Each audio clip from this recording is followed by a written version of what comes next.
الحمد لله كفى وسلام على عباده الذين اصطفى أما بعد محترم سامعین، یہ ذی الحجہ کا مہینہ چل رہا ہے اور اس مبارک مہینے کے اندر کچھ خاص اعمال ہیں جو ساری کائنات کے، ساری دنیا کے مسلمان انجام دیتے ہیں۔ اس مبارک مہینے کا خاص عمل قربانی کرنا ہے، اور یہ قربانی کا عمل کسی خاص قوم کے لیے نہیں، بلکہ اللہ تبارک و تعالی نے جتنی بھی قومیں دنیا کے اندر آئی ہیں، سب قوموں کے لیے اللہ پاک نے قربانی کا عمل رکھا ہے۔ اور آپ دنیا کی جو قومیں ہیں ان کے اوپر نگاہ ڈالیں تو ہر قوم کے یہاں کسی نہ کسی صورت میں قربانی کا عمل پایا جاتا ہے۔ انداز گرچہ مختلف ہیں، لیکن دنیا کی کوئی قوم ایسی نہیں جس کے اندر قربانی کا عمل موجود نہ ہو۔ حضرت آدم علیہ السلام سے لے کر آج تک یہ قربانی کا سلسلہ، قربانی کا عمل چلا آ رہا ہے۔ نبی اکرم صلی اللہ علیہ وسلم کی امت، جسے امت محمدیہ کہا جاتا ہے، خیر امت جسے کہا جاتا ہے، اس امت کے اندر بھی اللہ پاک نے قربانی کا عمل رکھا۔ حضرات صحابہ کرام رضوان اللہ علیہم اجمعین نے جب نبی اکرم صلی اللہ علیہ وسلم سے سوال کیا کہ یا رسول اللہ یہ قربانی کیا ہے،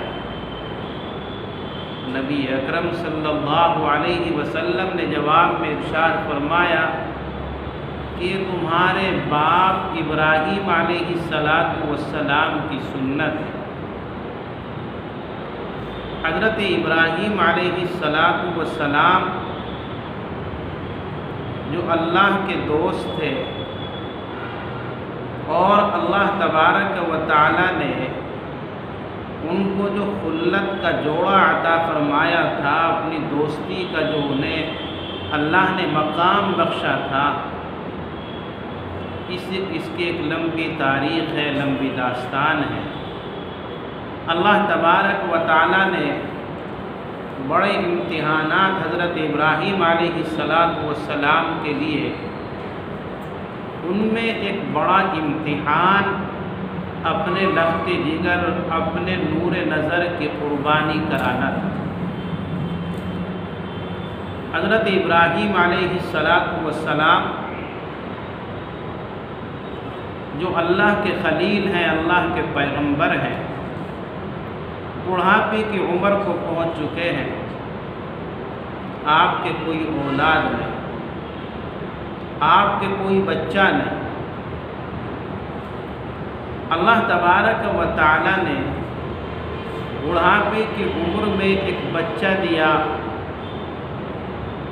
وہ بچہ اللہ پاک نے عطا کیا تو ابراہیم کو حکم ملا کہ اپنے اس نور نظر کو، اس لخت جگر کو ان کی والدہ کے ساتھ کہیں چھوڑا۔ کہاں چھوڑاؤں؟ اللہ نے حکم دیا اسے لے کر کے چلو۔ حضرت ابراہیم علیہ السلام لے کر کے چلے اور جب وادی غیر ذی زرع میں پہنچے تو اللہ پاک نے حکم دیا کہ یہاں چھوڑ دو۔ ابراہیم علیہ السلام اپنے اکلوتے بیٹے اپنے لخت جگر کو اس بیابان کے اندر، وادی غیر ذی زرع کے اندر، جہاں نہ پانی ہے نہ گھاس ہے، وہاں چھوڑ کر کے چلے آئے۔ یہ بڑا امتحان تھا حضرت ابراہیم۔ پھر جب یہ بچہ وہاں پلتا رہا، نشو و نما پاتا رہا اور اس عمر کو پہنچا کہ اپنے والد محترم کا ہاتھ بٹا سکے، کچھ کام میں حصہ لے سکے، تو اللہ پاک نے حکم دیا کہ ابراہیم اس اپنے لخت جگر کو ذبح کرو، اس کی قربانی۔ تاریخ طویل ہے، اس تاریخ میں نہ جاتے ہوئے اختصاراً یہ عرض کرنا مناسب ہے کہ اللہ پاک کے حکم سے حضرت ابراہیم علیہ السلام نے اپنے لخت جگر کی قربانی کرنے کا ارادہ کیا، اور جب اپنے لخت جگر اور نور نظر کے حلق پر، گلے پر چھری چلائی تو اللہ تبارک و تعالی نے حضرت اسماعیل علیہ السلام کے بدلے میں جنت سے ایک میٹھا بھیجا۔ حضرت ابراہیم علیہ السلام نے اس جنتی میڈھے کی قربانی ادا کی، اس کی قربانی کی۔ اللہ کے نبی علیہ السلام نے اسی کی طرف اشارہ کرتے ہوئے فرمایا کہ تمہارے باپ ابراہیم کی سنت۔ اللہ کے نبی علیہ السلام نے اس قربانی کے وجوب کو بیان فرمایا اور اس کی فضیلت بیان فرمائی۔ چنانچہ ایک حدیث پاک کے اندر اللہ کے نبی کا فرمان موجود ہے کہ ذی الحجہ کی 10ویں تاریخ کے اندر اللہ عز و جل کو جتنا پسندیدہ عمل قربانی کا ہے، اتنا پسندیدہ عمل اللہ کے نزدیک کوئی اور نہیں ہے۔ سب سے پسندیدہ عمل 10ویں تاریخ کے اندر اللہ کے نزدیک قربانی کرنا۔ اللہ کے نبی علیہ السلام نے قربانی نہ کرنے والے کے بارے میں سخت ترین وعید ارشاد فرمائی، اور اللہ کے نبی نے فرمایا کہ جو انسان باوجود کہ اللہ نے اسے وسعت دی ہے اور وہ قربانی نہیں کرتا تو وہ ہماری عیدگاہ کے اندر حاضر نہ ہو۔ اس حدیث پاک سے پتہ چلتا ہے، یہ حدیث پاک اشارہ کرتی ہے کہ اللہ کے نبی علیہ السلام گویا کہ اسے مسلمان ہی نہیں سمجھ رہے، اس لیے کہ جو مسلمان ہوگا وہ عید کے دن عیدگاہ کے اندر آئے گا، عید کی نماز ادا کرنے کے لیے حاضر ہوگا۔ اللہ کے نبی فرما رہے ہیں کہ وہ ہماری عیدگاہ کے اندر نہ آئے، یہ سخت ترین وعید ہے، اور اللہ کے نبی کی زبان سے نکلا ہوا ایک سخت جملہ ہے۔ یہ قربانی کا عمل اللہ کے نزدیک پسندیدہ عمل ہے، اور اللہ کے نبی نے قربانی نہ کرنے والے کے لیے وعید بیان فرمائی۔ یہ قربانی کے ایام جو آتے ہیں، ان میں بعض حضرات کچھ غلطیاں کرتے ہیں، کچھ کوتاہیاں کرتے ہیں لا علمی کی بنیاد پر۔ اس سلسلے میں سب سے پہلے تو میں قربانی کا نصاب بیان کروں کہ قربانی کس پر واجب ہوتی ہے، پھر غلطیوں کی طرف نشاندہی کی جائے گی۔ صاحب نصاب جو قربانی کے لیے ہوتا ہے، وہ نصاب وہی ہے جو زکوٰۃ کا نصاب ہے، جو صدقہ فطر کا نصاب ہے۔ صدقہ فطر اور زکوٰۃ کا نصاب 7.5 تولہ سونا یا 52.5 تولہ چاندی، لیکن زکوٰۃ کے لیے جو نصاب ہے اس کے اندر مال نامی کا ہونا ضروری ہے اور سال کا گزرنا ضروری ہے، لیکن قربانی کے وجوب کے لیے نہ تو مال کا نامی ہونا ضروری ہے اور نہ مال پر سال کا گزرنا ضروری ہے۔ ایک آدمی اگر قربانی کے 3 دنوں میں صاحب نصاب ہو جائے، اتنا پیسہ اس کو حاصل ہو جائے جس سے وہ نصاب کا مالک بن سکے، تو اس پر قربانی واجب ہو جاتی ہے، قربانی کی ادائیگی ضروری ہو جاتی ہے۔ ایام قربانی 3 دن ہیں، 10ویں تاریخ، 11ویں تاریخ، 12ویں تاریخ، یہ 3 تاریخیں قربانی کی ہیں۔ آدمی اگر ان 3 دنوں میں سے کسی دن کے اندر بھی صاحب نصاب ہو گیا تو اس پر قربانی واجب ہے۔ ایک آدمی ہے، اس کے پاس پورا سونے کا نصاب نہیں، اس کے پاس پورا چاندی کا نصاب نہیں، کچھ سونا ہے، کچھ چاندی ہے، کچھ اس کے پاس نقد روپیہ ہے، کچھ ضرورت سے زائد سامان ہے۔ یاد رہے کہ جو قربانی کا نصاب ہے اس کے اندر ضرورت سے زائد سامان کا بھی اعتبار کیا جاتا ہے، اس کا بھی حساب لگایا جاتا ہے۔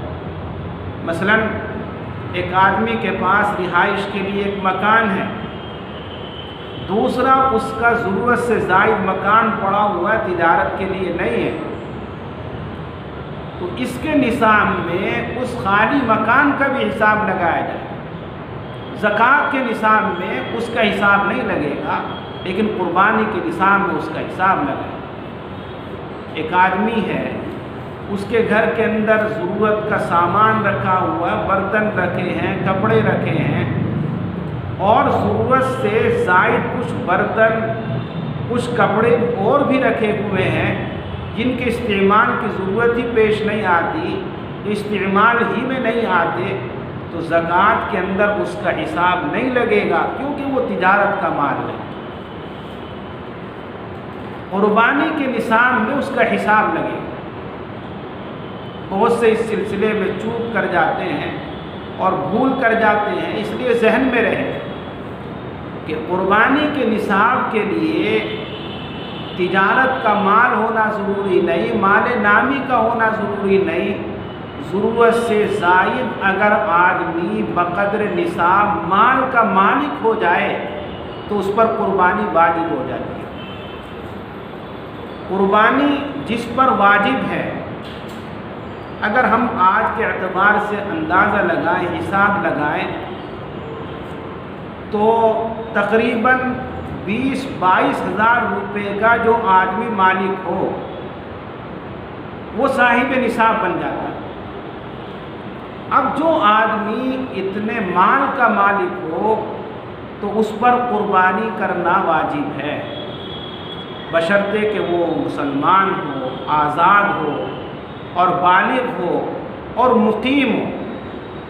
مسافر پر قربانی نہیں، نابالغ پر قربانی نہیں، جو غلام ہو اس پر قربانی نہیں، جو مسلمان نہیں اس پر قربانی نہیں۔ یہ شرطیں اگر پائی جا رہی ہیں تو صاحب نصاب ہونے کے بعد اس پر قربانی واجب ہو جاتی ہے۔ اب جس پر قربانی واجب ہے اس کو قربانی کرنا ہی ضروری ہے۔ ایام قربانی کے اندر قربانی کا کوئی عمل بدل نہیں ہو سکتا۔ بعض حضرات یہ سوچتے ہیں کہ ہم قربانی کیا کریں، قربانی کے بدلے صدقہ کر دیں۔ یاد رہے دوستو کہ صدقہ کرنے سے قربانی کا وہ جو وجوب ہے وہ ذمے سے ساقط نہیں ہو۔ چاہے آدمی لاکھوں روپہ صدقہ کر دے، لیکن قربانی کا جو وجوب اس کے ذمے ہے وہ باقی رہے۔ ہاں، اگر کوئی آدمی ایسے حالات سے گزر رہا ہے کہ قربانی کر نہیں سکتا، قربانی کا جانور دستیاب نہیں، یا قربانی کرنے کے لیے بڑی مشکلوں کا سامنا ہے، کوئی حکومت کی طرف سے پابندی ہے، کوئی اور مجبوری ہے، اور وہ ایام قربانی میں قربانی نہیں کر سکا، تو اب پورے ایک جانور کی قیمت اس کو صدقہ کرنی پڑے گی، یعنی ایک بکرا یا بکری کی قیمت اسے صدقہ کرنی پڑے گی۔ لیکن ایام قربانی میں آدمی یہ چاہے کہ میں قربانی کی جگہ پر صدقہ ادا کر دوں، مال اور دولت اللہ کی راہ میں لٹا دوں اور قربانی کا ثواب پالوں، قربانی کا ثواب ملنے والا نہیں، وجوب اس کے ذمے سے ختم ہونے والا۔ تو جو آدمی صاحب نصاب ہے اور شرطیں اس کے اندر پائی جا رہی ہیں تو اسے بہر صورت قربانی کرنی چاہیے، قربانی کرنی اس کے لیے ضروری ہے۔ بعض حضرات یہ غلطی کرتے ہیں کہ ایک گھر کے اندر مختلف افراد ہیں اور ان مختلف افراد میں ایک فرد گھر کا ذمہ دار ہے، اور گھر کے جو دیگر افراد ہیں وہ محنت کرتے ہیں، مزدوری کرتے ہیں، پیسہ کماتے ہیں، کما کر اپنے گھر کے ذمہ دار کے حوالے کر دیتے ہیں، لیکن اس کے باوجود بھی ان کے پاس جمع پونجی موجود ہوتی ہے، اپنے پاس بھی ان کے یہاں پیسے ہوتے ہیں۔ اب ذمہ دار یہ سوچتا ہے کہ میں قربانی کر دوں گا، گھر کے دیگر فرد یہ سوچتے ہیں کہ ہمارا جو گھر کا ذمہ دار ہے وہ قربانی کر دے گا، قربانی سب کی طرف سے ادا ہو جائے گی۔ غلط طریقہ۔ گھر کا ذمہ دار اگر صاحب نصاب ہے تو قربانی اپنی الگ کرے، دیگر افراد اگر صاحب نصاب ہیں تو قربانی اپنی الگ کرے۔ گھر کی جو مذکورات ہوتی ہیں، گھر کی جو عورتیں ہوتی ہیں، وہ عموماً صاحب نصاب ہوتی ہیں، ان کے پاس اتنا سونا، اتنا چاندی موجود ہوتی ہے کہ وہ نصاب کی بقدر نصاب کی مقدار کو پہنچ جائیں، مگر ہماری مائیں بہنیں اس طرف توجہ نہیں کرتی اور وہ قربانی کو اپنے ذمے واجب نہیں سمجھتی۔ ماں و بہنوں کو بھی چاہیے کہ وہ قربانی کا اہتمام کریں، اور مرد حضرات کو بھی چاہیے کہ جن پر قربانی واجب ہے وہ قربانی کی ادائیگی کریں۔ ایام قربانی میں قربانی کا کوئی عمل بدل نہیں ہو سکتا، یہ ذہن میں رہے۔ قربانی ہر کسی کو کرنی چاہیے، اگر حالات اجازت نہیں دے رہے ہیں تو ایام قربانی کے گزر جانے کے بعد پھر مکمل ایک جانور کی قیمت کا صدقہ کرنا واجب ہے اور ضروری ہے۔ یہ ایام قربانی آنے والے ہیں، اللہ تبارک و تعالیٰ سے دعا ہے کہ اللہ تبارک و تعالیٰ ہم سبوں کو، ساری امت مسلمہ کو جو صاحب استطاعت ہیں، شرائط ان کے اندر پائے جا رہے ہیں، قربانی کی ادائیگی کی توفیق نصیب فرمائے۔ وما علینا الا البلاغ۔